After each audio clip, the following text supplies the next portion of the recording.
この2人組の組み合わせってなかなかこれは偶然では書けないと思うんですよね。本当だ。赤髪海賊団の話なんですイけど、エーイ、シャンクスは映ってる中でい。よく気づきますね。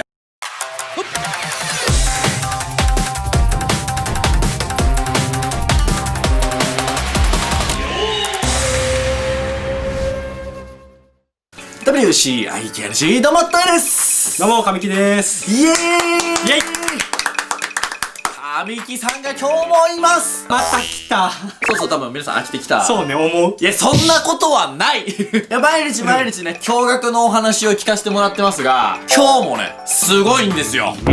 まあやっぱりね、神木さんといえば、まあやはりこれ今、自分のチャンネルも YouTube のチャンネルもやられてますが、はい、そのチャンネルの目的もそもそもね、ワンピースを研究してて、ね、見つけたことをどんどん発表したいみたいな目的なんですよ。小さいことも見つけたいっていう感じですよね。そう。いろんな人からね、もうね、ワンピースファン界の中でも神と言われてるようなね、もう知識量もお持ちで、もうね、誰が気づくんこんなんみたいなことにも気づくんですよ。そう、ウォーターセブン読んでて、なんかマイケルとホイケルがどうのこうのとか気にしてるのって世界に10人ぐらいしかいないと思うんですけど、そのうちの1人。そう。で、そんな神木さんが今日はですね、今このワンピースといったらやっぱ一番熱いのは伏線。まあそうですね。でも僕たちがね、普通ににわかが気づく伏線じゃなくて、ワンピースマニアならではこその気づく伏線というのを今日は話してくれます。というわけで、題してワンピースマニアが気づいた伏線ランキングはーい、というわけで、よろしくお願いしますめっちゃ噛んだわ。よろしくお願いします。よろしくお願いします。はい、まあね、いろいろあります。今日持ってきたのは、ちょっとした発見であり、今後にもしかしたらこれ繋がってくるんじゃないのっていうのを選んできましたので、気づいてる人もいるかもしれないんですけども、はい、発表していきたいと思います。はい。じゃあ第5位いきましょうか。第5位。ワンピースマガジンでもちょっと書かせてもらったんですけど、エースとですね、ルフィに因縁の人がいるっていう話なんですけども、エースとルフィに因縁の人？そう、実はですね、幼少期を見ると過去編でエースとルフィがいろいろ生活をしてて、その中で、一コマ一コマでパッパッパッパって描かれるシーンあるじゃないですか。はい、まあね、流れるような。そう、そこの一コマにムカデみたいなのを倒したり、ガープに殴られたりとかあるんですよ。その中にこの2人がいるんですよ。モブ？テンガロンハットみたいな、モブみたいな感じで、そうですね。ここにですね、イヤホンつけたような人がいるんですけど、この人たちっていうのは多分出てきてるんじゃないかっていうのが一コマありまして、よく見といてください。見たことないっすよ、こんな人たち。それがですね、パンクハザードで闇のブローカーたちですよね、が配信を見てたじゃないですか。見てましたね。死の国の配信してるんですよね。あの中の一人、この帽子とこの耳に当ててるもの、確かに一緒なんですよ。成長したらそんな感じになりそう。そう、わざわざこの2人組の組み合わせってなかなかこれは偶然では書けないと思うんですよね。本当だ。なのでもしかしたらルフィとエースの因縁の相手がいて、今後登場するかもしれないっていう。はあ、よく気づきますね。これはね、出てきたら面白いですよ。いや、面白いっすよね。だからルフィは知ってる相手かもしれないことですよね。そうで、特にあっち側はよく知ってますよね。そうですね、絶対知ってますよね。やられたっていうので、あの時の2人組だろうっていうので、エースを知る数少ない人たちでもあるんですよ。はい、確かに確かに。でですね。だからそこでいろいろ展開が繰り広げられるかもしれないですよね。やばー、そんな敵がまだ出てくるかもしれないかもしれないですね。楽しみにしてます。衝撃ですわ。1個目からびっくりしましたわ。そうです。いや、全然気づいてなかった。はい、じゃあというわけで次、第4位お願いします。スリラーバーク編終わっての影の話にもつながるんですけど、翔平さんおすすめの影。そうなんです。ただですね、あれってまあ誰でも気づくじゃないですか。まあそうですね。まあ明らかにおかしいし。そう、おかしいし、でも含みをまあ持たせてるとこではあるんですけど、大きな影っていうのでもう一個あるんですね。しかもさらっと描かれてるんですよ。でも絶対に、描こうとしなきゃ描かれない影っていうのがあって、それがですね、ビッグマムの過去編なんです。ビッグマムの過去編？エルバフにリンリンが行くじゃないですか。行きました。親に連れられて、でそこのシーンをよく見ると、エルバフの背景にですね、縦の筋があるんですよ。本当だ。ここにもめちゃくちゃ書いてあって、本当だ。2コマにわたってエルバフの横か後ろに大きな何かがありますよっていうのを示してるんですよ。コーヒーこぼしたんちゃいます？違う、これそのまま入稿して印刷回った。マジで？なんでこれって絶対書こうとして書けないでしょ。確かにありえない。そうなんです。なのでこれは、もしかしたらスリラー爆編の影につながるものなのか、はい、また別の影なのかわからないけども、はい、何かですね、絶対にこれは出てきます。これ僕が見つけたことにしていいですか？カットしてカットして。ホールケーキアイランドなんで。皆さん、ここにね、影があるんですよ。これ面白いんですよね。すごいな、全然気づかんかった。あ、確かに書こうと思わないと書かないんですよ。そうですよね。だからエルバフに何かあるかもしれないっていう伏線ですよね。エルバフの謎なのか、はい、ワンピースの世界の大きな謎の一つなのかは、まあ楽しみにしとかなきゃいけないんですけど、確かに絶対に何かが描かれます、これは。楽しみ。それでは第3位発表お願いします。第3位いきましょうかね。はい。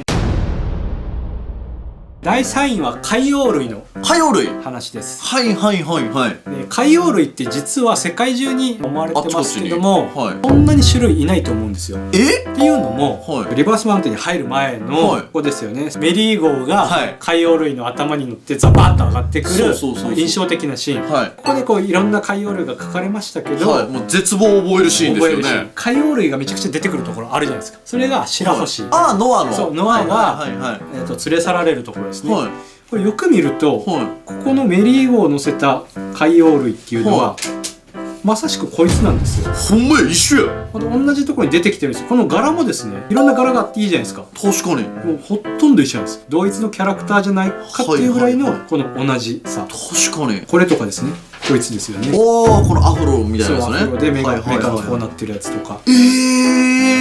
海洋類って何なのかっていうと、ただ大きなものだけじゃないと思うんですよ。大きなものだけじゃないっていうか、昔から多分いて、そこにはですね、絶対謎が隠されてると僕は思ってます。海洋類に謎？海洋類がもしかしたら、例えばですよ、本当は昔人で海洋類っていうのにさせられたとか、そういったエピソードが何かしらあると思うんですよね。で、その証拠にじゃないですけど、証拠まであるんですか？証拠っていうかですね、これ海洋類だろうっていうのが描かれてるところが一つあって、それがリバースマウンテン入るときにバババって登っていきますよね。登ってきました。あの時に門があったの覚えてます？ありましたね。ルフィがゴムゴムの風船で弾き返してた。あそこの門をよく見ると、たくさんこの大きなですね、抽象画みたいな海洋類みたいな、確かにめちゃくちゃ描かれてるんですよ。本当だ。で、ここに置くっていうのはすごい作業だと思うんですよね。リバースマウンテンでグランドラインに入るっていう、すごい言ったら昔は神聖なところだったのかもしれないしっていうので、ここにこの絵が描かれているっていうのはかなり意味深だと思うんですよ。なので今後またこの、海洋類の秘密っていうのが描かれると思います。なるほど、確かにあれですよね。エネルの大作戦の時も扉にね、書かれてましたもんね。海洋類みたいなやつらが。だから、一筋縄じゃいかないんじゃないかなと思う、海洋類は。何かしらのエピソードは絶対あります。ゾウがその1000年前から歩き続けてるとか、それに似た類のエピソードが盛り込まれるんじゃないかなと僕は思ってます。確かに今海洋類について世界で一番話した人物ですね。そうね、今この時間でます。やばーそれでは第2位。やばっ。第2位もですね、ワンピースの大きな謎にちょっと迫るような話なんですけど、王女アダムありますよね。幼女イブがあります。で、どっちもよく分かってないじゃないですか。謎ですね。謎ですよね。で、これもしっかりと最後は描かれると思いますけど、一個ですね、これってそのどっちかじゃないかっていうか、これってもしかしたらどっちかの枝葉かもしれないし、その差し木かもしれないけど、描かれてるんじゃないかっていうのがあって、70巻のですね、パンクハザードからドレスローザに行く時、ですね、ドフラミンゴのこう返事を待ってる時ですよね。夜ビクビクしながらウソップとかが待ってるっていうシーンがあるんですけど、よく見ると海の上に大きい木が立ちそびえてるんですよ。こういう木ってワンピースの世界で一回も描かれてないし、これがもしかしたらイブにこうつながってる可能性もありますよね。なるほど。だからここってすごいさらっと描かれてるけど、一コマしか描かれてないけど、別になくていいシーンなんですよ、この木っていうのは。なのにわざわざ描かれてる、しっかり。なるほど。怪しいなと思ってます、ここは。確かに。こういうのが、もし今後出てきたら、つながると思いますね。そういえば、ここにも出てきたから、これはもう北条アダムとか幼女イブの派生と同じ種類か、もしかしたらそのもの自体かもしれないです。なるほど。まあ、確かにね、ちゃんと分かってないですもんね。分かってないです。なるほど。僕そこ読んでも、ああ木生えとるわ。しかもそういうこともあるやろしか思わないですね。そうです。でそんななんとかやわっていうのが、ものすごい大きなのにつながるっていうのがワンピースの面白いところでもあるんで。確かに。それをちょっと気にしとけば本編で描かれた時に、それを知ってる人と知ってない人ではアハ体験が全然違うと思うんです。アハ体験10年ぶりぐらいそれを聞きましたね。アハ体験ファって思うじゃないですか。確かに。で気づかない人よりも楽しめてるわけなんで、いろんなことを気にして覚えておくのは損ではないと思いますね。やばー、今多分見てる人はワンピース IQ どんどん上がってますよ。そうですか。はい。もやっとボール。そう、もやっとボールが懐かしいなそれも。はい、というわけでそれでは番外編の発表よろしくお願いします。本当に一コマしか描かれてないんで、はいわからないけど、はい小田さんこれわざわざ書くっていうのは何かあるんじゃないかっていうのです。それがですね、みんな大好き赤髪海賊団の話なんですイけど、エーイシャンクスー。わかりやすいんでドアーズを持ってきました。おお。でドアーズの中っていうか扉絵の中で、はい海賊団が謎の結婚式に出るじゃないですか。あ、はいはいはいはい。あれ自体もまだ分かんなくて、確かに確かに誰の結婚式に出たんだろう、どこの島なんだろうっていうのは分からなくて、まあそれは楽しみにしてるんですけど、はいその一コマでですね、はいよく見るとヤソップとかですね、はい映ってる中でこのキャラクターいるじゃないですか、はい猿がいて、猿ですねそれ飼ってて、まあ、一巻かの、最初から出てるんですけど、はいそのキャラクターがですね、言ったらこの3人を描けばいいだけのコマなんですけど、はわざわざこの井戸に手をかけてるんです。い。井戸。本当だ。でこんな井戸って書かなくていいんですよ、言ったら。そうですね。言ったらもうね、みんながかけてるからこれで情報量としてはもう十分ですよね。十分なのに、わざわざこのちょっとした建物っていうか井戸っぽいものを描いてるっていうのは、もしかしたらシャンクスの能力に何か関係あるのかもしれないし、そのワンピースの世界に関係する、まあワープゾーンまではいかないけど、何かしらそういうのがあるんじゃないかなっていう、まあ、期待も含めて確かに確かに。番外編に入れてみました。だってシャンクスって言ったらね、カイドウの小競り合いから頂上戦争に来た時の移動速度が。そうでも時々は使われちゃってるんで、そうそうそう次はそう。もう移動手段ですよね。移動だけに。うまい最高100点。思ってないでしょ。はい、じゃあ1位お願いします。1位はですね、はいまあ、1位っていうか現行の話をちょっと言いたいなと思って、ほうワノ国の話を。ワノ国やった。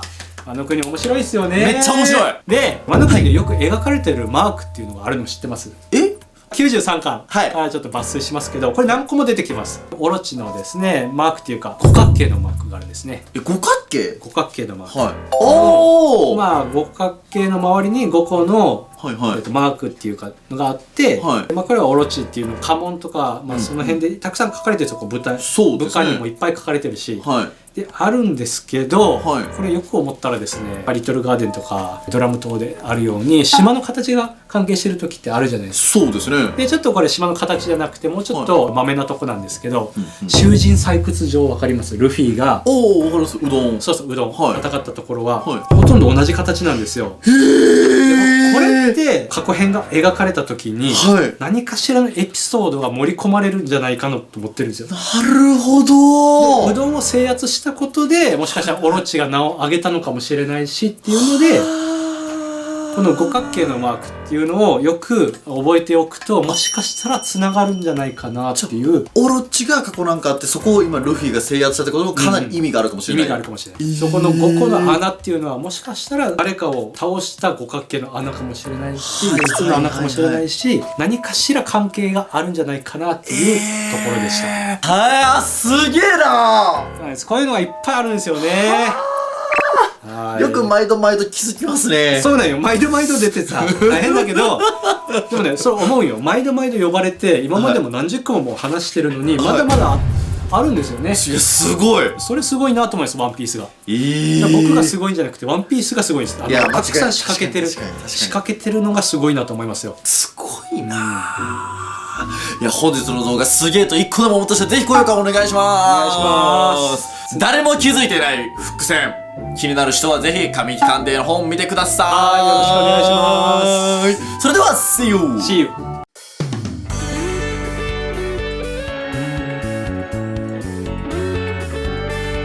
今今日も一日お疲れ様です。声ちょいクルーのお待ちかね。 Twitter、LINE アットもやってるよ。絶対フォローチャンネル登録してね。お風呂の前は小焼きチャンネル。